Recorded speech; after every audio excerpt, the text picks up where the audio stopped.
নমস্কার বন্ধুরা, Indian stock market Bangla আপনাদের স্বাগত।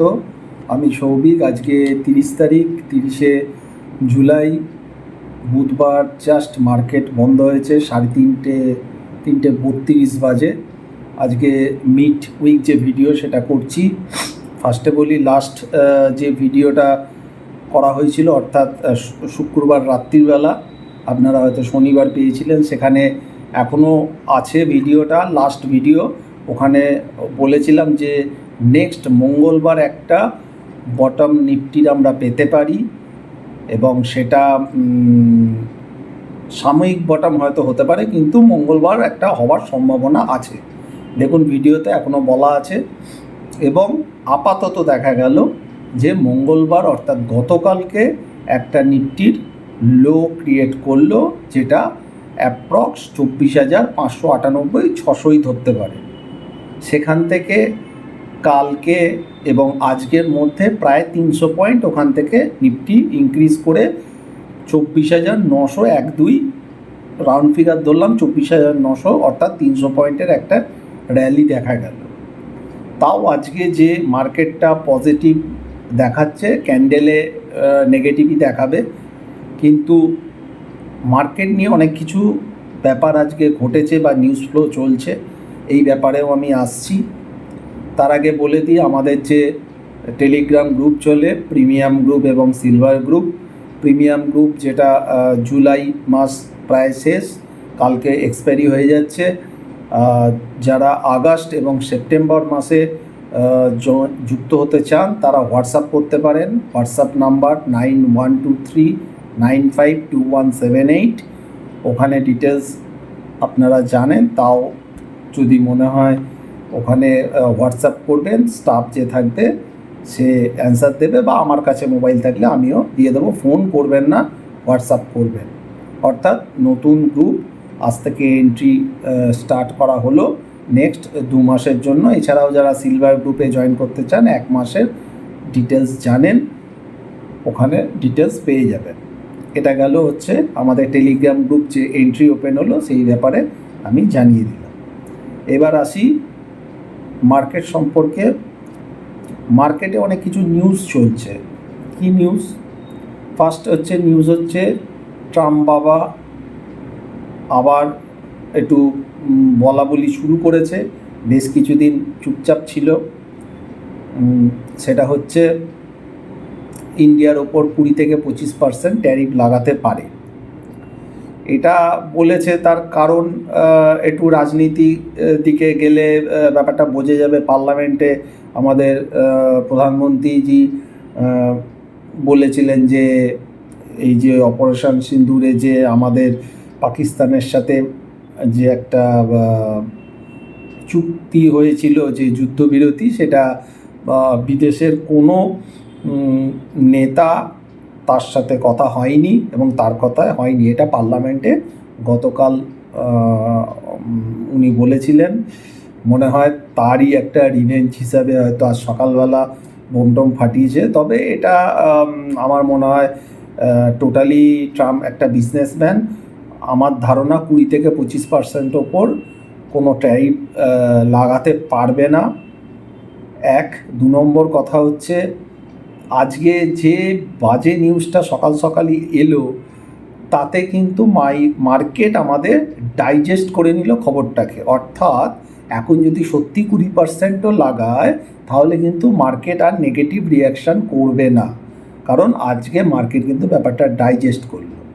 এছাড়াও আজকে আমেরিকার ফেড রেটের ব্যাপার আছে। আমার নিজস্ব ধারণা আনচেঞ্জই হয়তো থাকবে। তবে আমেরিকা মার্কেট দেখে এখন আমাদের বাজার চলছে না। তবুও যাই হোক, একটা ইম্পর্ট্যান্ট ইভেন্ট আছে, তার জন্য মার্কেট একটু থমকে আছে আজকে। এবং সবথেকে বড় যে কথা সেটা হচ্ছে এফআইআই গতকাল 87% শর্ট পজিশানে আছে ফিউচারের ক্ষেত্রে, এবং কালকে এক্সপায়ারি। আশা করছি আজকেও হয়তো সেই শর্টটা হয়তো বেড়েছে। সেটা রাতে আজকে যখন ডেটা আসবে সেই ডেটা থেকে পরিষ্কার আরও বোঝা যাবে। কিন্তু লং আছে 13%, গতকাল ছিল, সেটা হয়তো আজকে আরও কমেছে। এর আগে করোনার সময় 8-10% ম্যাক্সিমাম দেখা গেছিল যে লংয়ে আছে, এত কম লংয়ে কখনো এফআইআই থাকে না। তো সেইখান থেকে কালকে একটা শর্ট কভারিংয়ের হওয়ার সম্ভাবনা প্রবল আছে।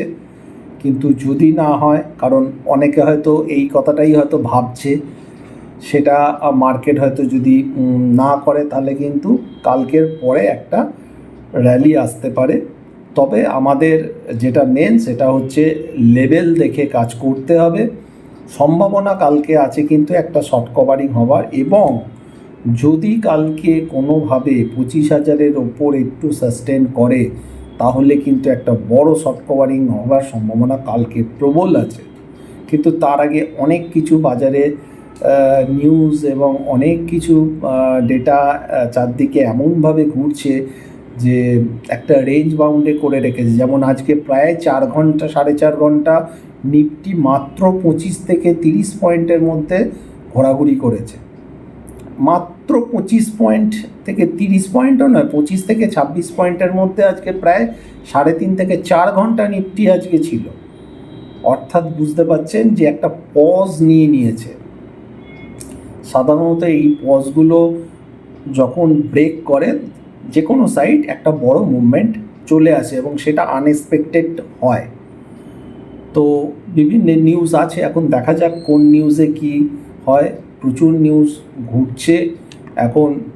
মার্কেট যেরকম ভোলাটিলিটি হচ্ছে, একবার উপর একবার নিচে, মানে আপনি যদি সঠিক জিনিসটাও ধরেন, আপনাকে কিন্তু হাতে ধরতে দেবে না। দেখাবে আপনার প্রফিট হলো, প্রফিটটা আবার লসে চলে এলো, আবার দেখবেন প্রফিট হলো। এই রকম মানে কি বলবো, মানে মন নিয়ে খেলা চলছে এখন বাজারে। এরকম একটা ফেজ চলে এবং চলছেও। আজকে যেমন এল&টি খুব ভালো বাড়লো, ম্যানেজমেন্ট চলছে। তবে ইমিডিয়েট আমার মনে হচ্ছে, আমি যখন সাপোর্টে আসবো নিফটি ব্যাংক নিফটি, তখন আমি বলবো।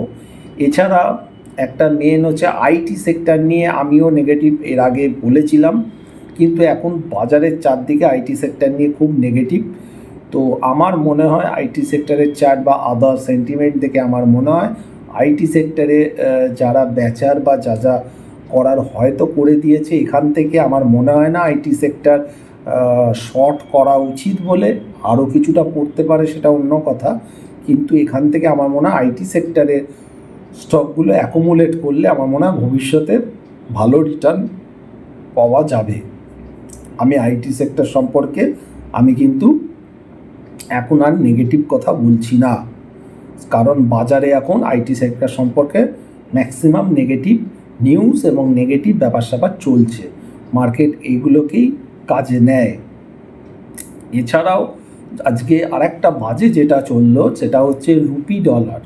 আজকে প্রায় 87.46 রুপি ডলার রেট চলছে। অর্থাৎ আমাদের টাকার কিন্তু ভ্যালুয়েশন অনেকটা পড়ে গেছে এবং 88 সামথিং হয়তো সবথেকে লো ছিল, তার কাছাকাছি চলছে। এটা কিন্তু আমাদের জন্য আর একটা বাজে খবর। তো যাই হোক, বিভিন্ন ভালো এবং বাজে খবর আজকে, যেহেতু ম্যাক্সিমাম ভালোর থেকে বাজে খবরগুলোই আছে। রেজাল্ট কিছু কিছু স্টকের ভালো এসছে, সেটা আলাদা কথা।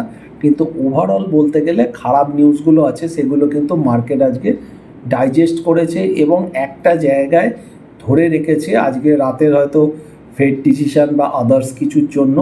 তবে এফআইআই যে হারে শর্টে আছে, সে হারে কিন্তু এফআইআইকে শর্ট কভার করতে হবে। এখন দেখতে হবে সেটা কালকে কোনোভাবে কি শর্ট কভার হচ্ছে, না কি এফআইআইরা এমন কিছু জানে যে জিনিসটা আমরা জানি না। এটাও অতীতে আমি বলেছিলাম যে ওরা এত শর্ট করে যাচ্ছে কেন, যেটা আমরা জানি না। ওরা এমন কিছু কি জানে যেটা খুবই খারাপ, তার জন্য ওরা রেগুলার বেঁচে যাচ্ছে? এটাও একটা প্রশ্ন কিন্তু থেকে যাচ্ছে। এছাড়া মার্কেট যে এই একটা রেঞ্জে আটকে গেছে, তার কারণ হচ্ছে একটা সাইড দিয়ে এফআইআই সেল করে চলেছে, আর একটা সাইড দিয়ে ডিআইআই বাই করছে। অর্থাৎ বোথ প্লাস মাইনাস দুদিক দিয়ে এমন জায়গায় আসছে, জায়গাটা একদম ন্যারো হয়ে যাচ্ছে, অর্থাৎ কোনো মুভমেন্ট আসছে না। এই জায়গায় যদি এফআইআই একটু শর্ট কভারিংয়ের জায়গায় চলে আসে, তাহলে কিন্তু চোখের নিমিষে মার্কেট কিন্তু দৌড় শুরু করবে। অর্থাৎ দুমদাম এই জায়গায় শর্ট করাটা কিন্তু আমার মনে হয় না উচিত। একটু দেখে শুনে কেউ যদি শর্ট করেনও একটু স্টপ লস বা একটু দেখে শুনে শর্ট করাটাও আমার মনে হচ্ছে উচিত।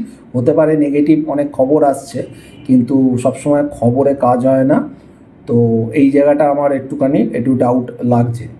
এছাড়া নিফটির যে জায়গাটা আছে, আজকে ক্লোজ হয়েছে 24,855, এটা এখন রেঞ্জ করে নিয়েছে 24,600 থেকে 24,930। এই একটা রেঞ্জের মধ্যে নিফটি কিন্তু ঘুরছে বা ঘুরবে। এই রেঞ্জ যখন ব্রেক করবে, যদি ওপরের দিকে ব্রেক করে, আমি আপাতত নিচের দিকে ব্রেক করবে বলে মনে হচ্ছে না। যদি ওপরের দিকে ব্রেক করে তাহলে 25,050 এবং 25,172 অবধি নিফটি একটা যাওয়ার সম্ভাবনা তৈরি হয়েছে। ব্যাঙ্ক নিফটির ক্ষেত্রে আর সাপোর্ট তো বলেই দিয়েছি 24,590 মঙ্গলবার, অর্থাৎ গতকাল যেটা লো করেছে এটাই আপাতত সাপোর্ট। এটা ভেঙে ক্লোজ করুক, তারপর ভিডিও আমি আসবে, তখন আমি বলবো। মনে হয় না এর নিচে ইমিডিয়েট ক্লোজ করবে বলে। যদি করে তখন আবার নতুন করে চিন্তা ভাবনা করা যাবে। ব্যাঙ্ক নিফটির ক্ষেত্রে 56,150 ক্লোজ করেছে, উপরে রেজিস্ট্যান্স 56,525 এবং নিচে সাপোর্ট হচ্ছে 55,850। অর্থাৎ ওভারঅল স্টক স্পেসিফিক কাজ হচ্ছে আইটি সেক্টরের স্টক একটু নজর রাখুন। শর্টের দিকে যাবেন না, দরকার হলে অল্প অল্প করে যদি নিজেরা পড়াশোনা করে বোঝেন তাহলে টুকটাক করে অল্প আধটু কিনতে পারেন। টিসিএস নিয়ে অনেকে অনেক কথা বলছে, অনেক কিছু হচ্ছে, এসব অনেক খবর অনেক সময় আসে, কিন্তু পরবর্তীকালে দেখা যায় 2-3 মাস পর দেখা যায় খবর কোথায়, স্টক কোথায়, তার দাম কোথায়। তখন অনেক সময় মনে হয় যে তখন কম দাম ছিল, ভালো স্টক নিয়ে নিলে মনে হয় ভালো হতো।